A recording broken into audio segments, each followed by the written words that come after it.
Hi, my name is Michelle, and I've been to a few art galleries here and there, and most of them had something in common that deeply bothered me. When you make art, you pour hours and hours into conceptualizing, drafting, actually painting, fixing, then perfecting your work to the point where you feel like you can show it to the world. But then when you do show it to the world, people spend an average of maybe 5-10 seconds staring before they move on. It's even worse on social media. The amount of effort you put in is barely proportionate to the impact you make on a viewer's day. If only they could hear what the artist thought or see the work put into making it. Well, that's exactly what I'm going to do today, kind of. I'm going to show you the process and thoughts I had behind the making of this piece.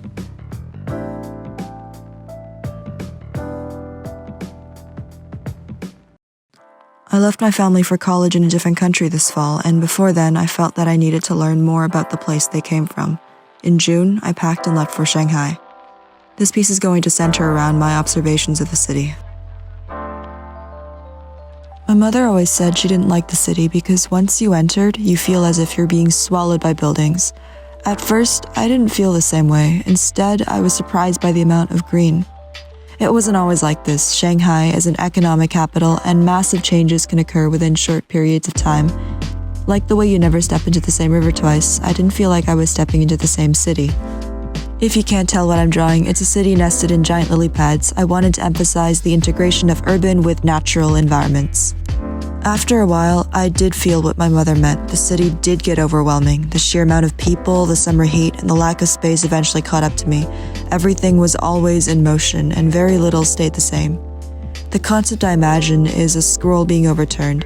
On one side are old buildings, and on the other are new buildings. It represents the erasure of history as a result of change. But to me, this design is uncomfortable. It's too industrial. I don't really want to make art about this. On the other hand, one of my favorite things about Shanghai and China in general is the food. I hated dumplings. The meat filling always disturbed me. Note that I'm using the past tense. On the first day, we went to the best place for xiaolongbao, and my mind was blown. Aside from taste, it plays such an important role in bringing people together, and food, unlike Shanghai's ever-shifting urban environment, will always be there for you.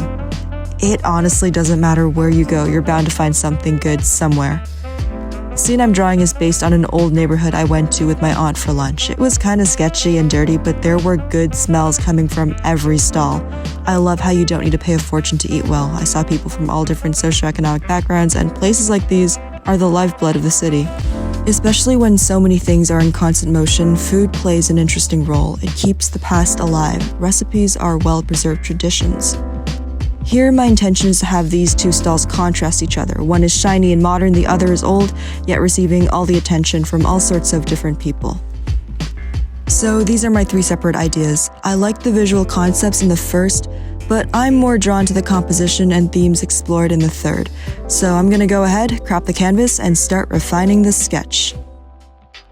I wanted to go see the places my mom knew as a kid, but barely anything was left. The movie theater she went to in the 90s was demolished and replaced by apartments, and she no longer recognized the street she once lived on. Of the 2 stalls I'm drawing, one is supposed to represent Puxi and the other Pudong. If you're unfamiliar with geography, just for simplicity's sake, I'm gonna make some generalizations. Pudong is the new modern part of Shanghai. It's flashy but quiet, and Puxi is much older, crowded but lively. They're separated by water, and though commute to the other side isn't difficult, there's noticeable disparity between them. You don't see much interaction between new and old, rich and poor. They like to stay in their own worlds. Later in the summer, my grandma also came back. She's lived in Canada for many years, but when we went out together, I was surprised by how well she could navigate the area without using a map. Though buildings have changed, the names of the streets have not, and I could sense that she truly felt at home. Yet, I couldn't help but wonder if some part of her felt like the world was moving on without her. As for the sketch, to make it feel like it's been lived in, I'm avoiding parallel lines and making sure the buildings are misaligned. The original idea was to have the buildings flat so that the contrast between the 2 stalls would be more clear, but then I feared it would look too stiff and uninteresting, so I turned it into a street corner to introduce some perspective.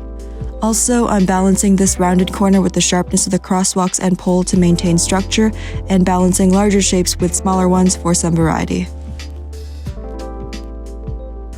I think it's important to figure out color early in your process since it'll establish your overarching emotional tones. Also, our eyes are naturally drawn to red more so than other colors, so I'm thinking of making the central style red and using its complementary green on the surroundings for maximum contrast.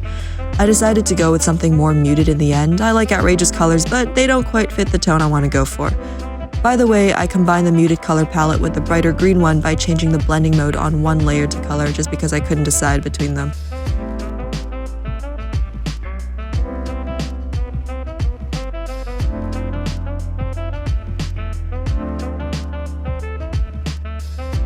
While I was trying to decide on the painting style, I thought back on the Guohua lessons I took in Shanghai for inspiration. They were very different from anything I've been taught before. During my first lesson, and I know this sounds stereotypical, but my teacher drew the yin and yang, which translates directly into light and dark. He told me it was a reflection of the world. But the way in which it had to do with Chinese painting was more than what it literally meant. For instance, let's start with the obvious. Every light area must be balanced with a dark area, but every thin stroke must also be balanced with a thick stroke, every fast stroke with slow. You get the idea. This line-focused approach was very different from what I grew up learning. When I was smaller, I was taught how to draw using the 19th century French academic style. In order to achieve realism, I was also taught to see the world in light and dark, but it wasn't as much about balance, it was more about how shadows convey form. I'm going to use the lessons I've learned from both worlds. So, I'm adding shadow shapes to give my drawing some weight and to get a sense of the 3D form, and where I have lines, I'm keeping them loose and expressive. In Chinese art, because of the nature of your primary media, ink and water, there is no point in replicating exactly what you see. It's unpredictable. Once you put down a line, you can't go back. It's problematic that I have an eraser tool, but I'm still trying to take an essential lesson away. That art is about transforming and saying something about reality, not pure imitation. I struggle with this a lot, and it's one of my goals this year to get better at it.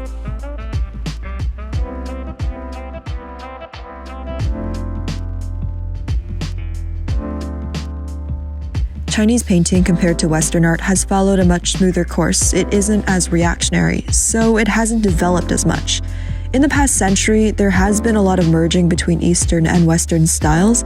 My teacher argues that not many artists have mastered true synthesis. It isn't genuine progress. He says that a lot of the art being produced in China right now involves using traditional Chinese tools, but the way in which you draw and interpret your surroundings is essentially Western.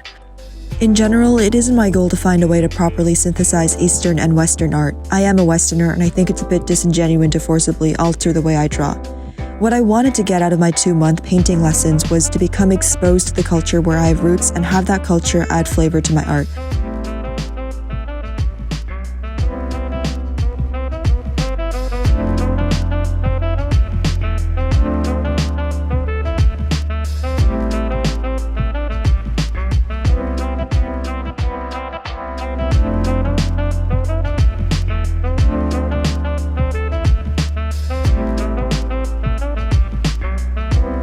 If you're wondering how I choose colors, I'm going in with my color picker tool and choosing ones I already have for my base. That way they're varied while remaining consistent. Then I'll tweak lightness, saturation, and hue if needed. The reason I do this is to keep the integrity of the larger 3D form and the lighting. Obviously, colors look different under different light, and the only reason this box looks brown is because its surrounding colors are comparatively cooler. In reality, it's quite green.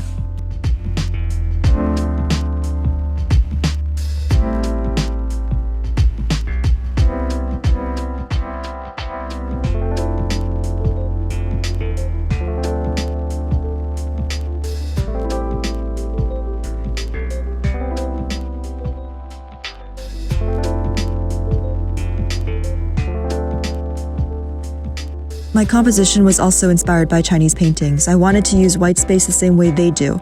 Notice how there are always elements leading off the page, reducing the feeling that your subject is floating in the middle of nowhere.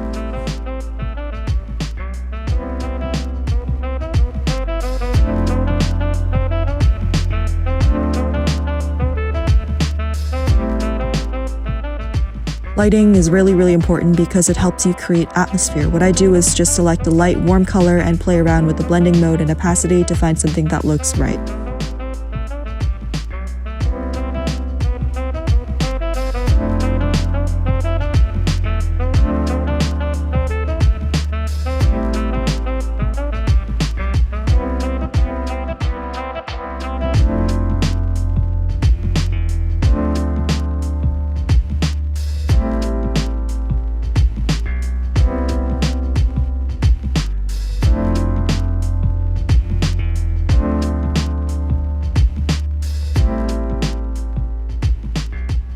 This part here is uncomfortable to look at because there's just too much going on, too many colors, too many things.